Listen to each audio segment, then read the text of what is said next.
advance Act's Treaty Principles Act. It will be drafted, voted on, sent to Select Committee and consulted on. Tēnā koutou, no mai, haere mai. Welcome to The Principles, a Q&A Waitangi Day special. 184 years since the Treaty of Waitangi, Te Tiriti, was signed, 2024 will see a nationwide debate over what it means for modern New Zealand. As part of the coalition deal between National and ACT, a bill will be introduced by the new government to define the principles of the treaty. And this Waitangi Day, we wanted to consider some of the issues which are central to that debate. Of course, the actual text of the treaty is in two forms, an English language version and a Maori language version. Understandings of those versions, what was agreed and what honouring the treaty actually means in practice, is all subject for debate. Hi, you beautiful New Zealanders. Well, tonight we're in for a bit of a treat. Jack says there are two versions of the treaty. He won't tell you the truth about what's really going on here. An English version and a Maori language version, he says. Yeah, okay. The following is a quick history lesson. There are 9 copies of the treaty in total. The reason for this is simple. The British sent ships all around the country to gather signatures from the chiefs in 1840. It would have taken too long for one copy to be used everywhere, so they made 9 copies. That's pretty logical. 8 of the 9 copies are in Maori. 1 is in English. Doesn't that make you suspicious straight away? If we count up all the signatures on all the copies, about 540 chiefs signed in total. Of those 540, 508 signed one of the copies in Maori.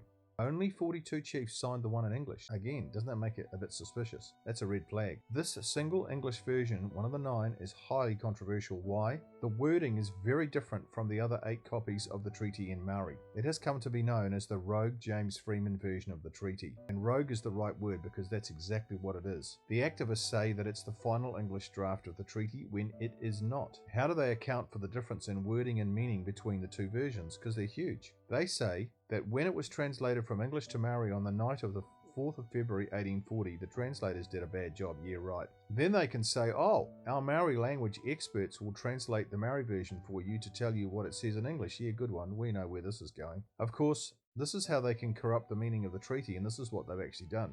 This English version of the treaty was accepted into the Treaty of Waitangi Act 1975 as the official version in English. That's why Jack Tame can say, oh, you know, it's very controversial and it's up for debate and nobody really knows what it means. And of course the activists want it like that. They want it to be confusing. They want to muddy the waters so that you rely on them, the treaty Maori language experts, to do everything translating for you. See how it works? It was accepted for the reasons I have explained. The authentic final English draft of the treaty, which matches the treaty in Maori almost perfectly, has been hidden away in Archives New Zealand for decades. It's called the Littlewood Draft, and it's so simple even a 10-year-old child could understand it. You don't need any Maori language experts. It's hidden away in Archives New Zealand for political reasons. Well, what does that mean? Because it matches the treaty in Maori almost perfectly, there is no need for expert Maori translators. See that? And with no need for Maori expert translators, activists can't corrupt the meaning of the treaty. This is how it's been done. The plain meaning of the treaty suddenly becomes very clear when you use the final English draft. Well, what is the plain meaning? Well, first of all, the Maori chiefs in 1840 ceded sovereignty completely and forever to the British. This puts to bed the activist narrative that Maori only gave the British permission to rule settlers. You've heard them go on and on about that. It's not true. Number 2, the Maori chiefs gave the British authority to install democracy in New Zealand. And when you install democracy, everybody comes under the democratic government. Everybody is level. We're all the same. Well, what does that do? This puts to bed the activist narrative that they have the right to set up a parallel government. No, you don't. You can't have 2 governments inside a democracy. That is ridiculous.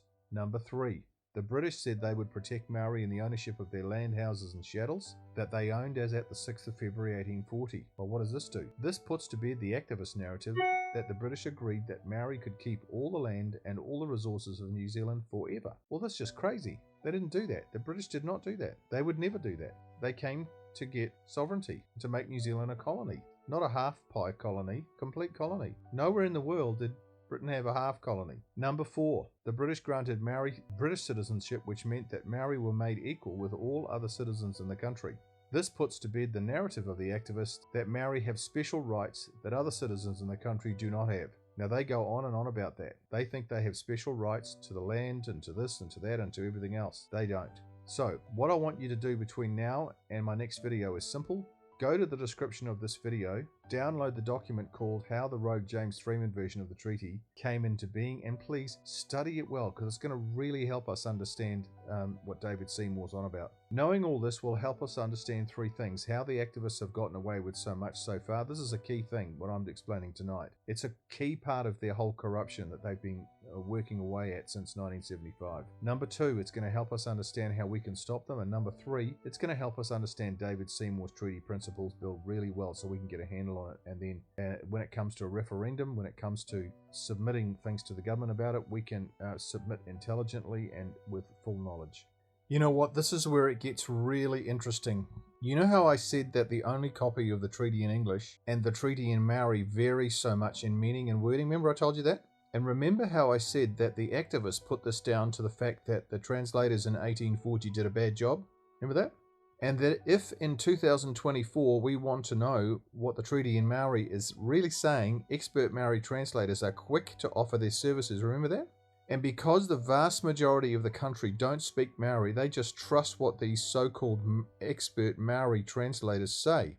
Yeah, that's what they do. Essentially, this is how they've been able to groom the entire population of New Zealand to believe misinformation about the treaty. The only people who can see through the activist ploy are those who do their own study to fact-check the so-called translations of the activists. Very, very few Kiwis fact-checked what they say, so 99% of the population just gets sucked in. They believe the lies. It's very sad. Lo and behold, just a few days ago on TV1, Breakfast, David Seymour and a Maori language expert translator were invited onto the show. Oh my goodness. It's incredible what happened. Just watching it. It's amazing. It illustrates just beautifully everything I have said in this video so far. So watch. Nice. Thank you, Daniel. You're welcome. It is coming up to 21 minutes to 7. Kei te tonu mai, stay with us. Fresh criticism over the proposed Treaty Principles Bill, with te reo Maori translators saying it's factually incorrect. One of them is with us, as is ACT leader David Seymour. That coming up after the break. No mai hoki mana, welcome back to Breakfast. It is 17 to 7. Some of the country's top Maori language translators have written to the Prime Minister to condemn the proposed Treaty Principles Bill, calling it factually incorrect and misleading. It's the latest criticism against the ACT Party policy, which has been at the centre of controversy since its inception. The bill proposes a set of new treaty principles based on the party's interpretation of the treaty's Maori text. What you can see here, these are the three articles of the Treaty of Waitangi which ACT has translated. But the Māori language experts behind the letter say the party has only interpreted small sections of the text and completely ignored the areas crossed out in red. Well, joining us now to respond is ACT leader David Seymour. Oh my goodness. The accusation made against David Seymour is that he is cherry-picking the treaty. Yet I want you to take careful note of the piece of paper gleefully held up by Jenny May, which comes directly from the so-called, quote, Maori language experts. They themselves have cherry-picked the treaty. How so? They have completely omitted two vital parts of the treaty on that bit of paper: the preamble and the affirmation. The preamble explains the two pillars of the treaty. Maori would cede sovereignty, that's one, and give authority to the British to install a democracy in New Zealand. And number two, in the affirmation, the chiefs affirm that they fully understood what they were signing up to. So these so-called experts can't be experts at all to have made such a glaring error on national TV and for everybody to see. Honestly, it's laughable. Morena, Minister, thank you for being with us this morning. What's your response to those language experts who say your bill is factually incorrect and misleading? Well, a couple of things. First of all, I've done no translation. I've always relied on the translation by Professor Sir Hugh Kawharu, which is on the Waitangi Tribunal website. It's been there for 40 years. It's recognised as the authoritative translation of the Maori text into modern English. So the ACT Party has not done any translation. Because it was in 1986 that Sir Hugh Kawharu interpreted the treaty, the Maori treaty, and said what it meant, and he completely butchered the treaty. He completely contorted it. He completely fraudulently manipulated it to say what it doesn't say. And if you read in the description of this video, if you download the document in there about what David Seymour's bill is on about, that's what it's called, you will see at the end of that document, I go through the three words that Hugh Kawharu completely screwed over and manipulated it, which were kawanatanga, tina rangatiratanga, and taonga. Now, at the time that Hugh Kawharu did this translation, he was a claimant before the Waitangi Tribunal. He was a member of the Waitangi Tribunal, and he was a Maori. I mean, can you imagine any worse insider trading than that? Conflicts of interest. So David hasn't done himself any favours by quoting Hugh Kawharu, because he won't be able to defend that. He's gone right into the enemy's territory, as it were, quoting the biggest fraudulent activist in New Zealand's history as the guy that he's relying on. So, David, I don't like that. I want to support David as much as I can, but I think he needs to backpedal on that pretty smartly. And when you read the document in the description of the video, you'll see why. And there also, at this point, isn't actually a bill. A bill is being prepared. Yep. So I think they've probably jumped the gun a little bit by criticising the bill. But getting those are details, get that out of the way. I actually really welcome what they're saying, because in their letter, they start to debate what I think are some of the debates New Zealand needs to have. So one of them is when the treaty says that we have tino rangatiratanga, or the right to self-determine and live as we want to live and have control over our property. The question is, when it said all New Zealanders, are we going to interpret that today as only Maori, because almost everyone in New Zealand was Maori then, or is that actually a right that we believe everybody should have, because it's not a bad place to start for a country? And similarly, when it said that Maori would be given the same rights and duties as British subjects, or Ngāti Kanga Katoa Rite Tahi, do we believe that is actually something that we want to say applies to everybody in New Zealand? Now, there are those who say, oh, no. These rights in the treaty are special rights that only Maori have. And my challenge to these translators and others is, what sort of society can succeed when your basis is that you have a different set of rights for some people, and actually different set of rights from different strands of your own ancestry? I just want to pull it away from that just for a moment, because this interview and this conversation is about the translation, right? And it's also about the interpretation, because the experts that were part of that letter, some of them are translators, some of them, talk to the fact that there are bits that have been taken out of the treaty which you have used the translation for, the English translation for, but it's taken it out of the context of the full. You know what? It's obvious to see where the interviewer, Jenny May, is trying to take the conversation here. She's saying it's only the Maori experts who know what the treaty says, and don't you dare argue with them. They are the treaty high priests whose interpretation of the sacred, mighty treaty text cannot and must not be challenged. You know what? This is absolute nonsense. There are literally thousands of non-Maori who can accurately interpret the treaty and who have come to quite different conclusions to these activists. So in a very real sense, David Seymour is being bullied here by a pack of brainwashed, ill-informed, so-called Maori translation experts. It's complete bunkum. And David, quite rightly, pulls her up about that. Article. That is part of the concern that's written out in this letter. But that's precisely what I'm addressing, right? So, it exists in a context. And I think the question for us today is, does the Treaty of Waitangi mean that some people have different rights, or does it actually give all New Zealanders a set of rights to live by? I think their point is that you've cherry-picked bits out to suit the bill, the proposed bill, right? But it's actually in context, and that is part of the letter to say that, and we saw it in the introduction, and I've got this here, which is what was part of our introduction. So you talk there about ka wanatanga katoa o rātou whenua. That's Article 1. But you don't mention anything else. Well, of course, in your proposed bill. When you distill the principles of something, some parts are more important than others. There's no question about that. But ultimately... So is that being selective, though? You're saying that part is more important than the others. Did you determine that, or who determined what were the important parts of each article? Well, I'm determining a proposal for New Zealanders to consider. So you determined, out of the treaty articles, tiriti articles, which bits to pull out? Well, I think those are the salient parts that we need to debate. Now, if people want to say there's other aspects... So who did you work with to determine that? Well, with heaps of people. And if you're going to make the argument that if you work with a certain person, then your views are valid, and if you didn't, they're not, then I'm not going to buy into that.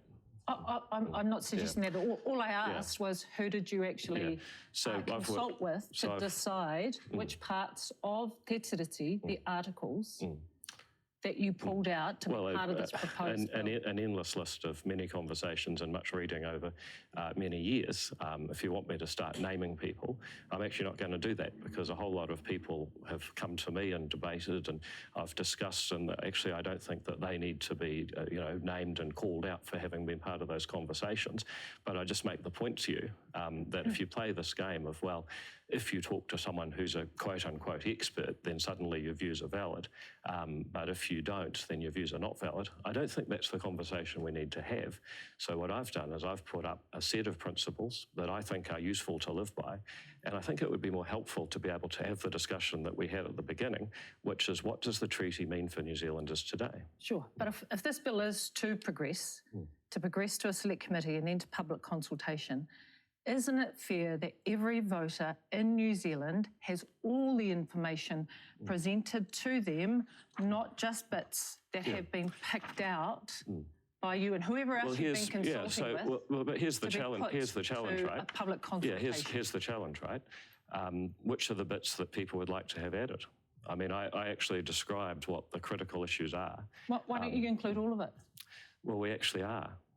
I mean, if you believe that we've missed something that's important, then, tell us what it is. We really welcome the debate. And as I said at the beginning, I actually believe that we do need to have this discussion.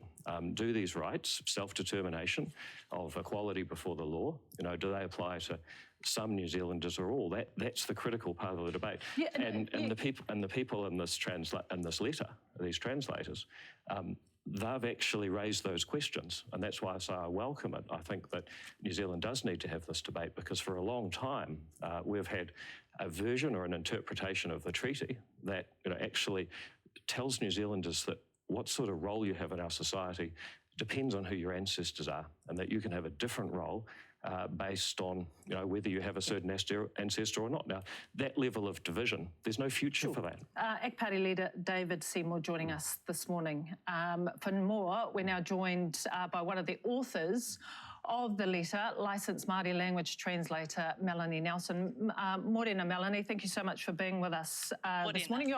You've obviously heard the Minister talk to your letter. What's your response? Kia ora. Yeah, we need to be really clear about what the implications of this proposed bill are and the principles that have been put forward for inclusion in the bill. And we haven't yet seen the detail of the bill, but we're sufficiently concerned about the principles that are being put forward for inclusion because they present misinformation about the treaty. But if it was passed, it would distort the meaning of over 50 pieces of legislation and affect our constitutional arrangements.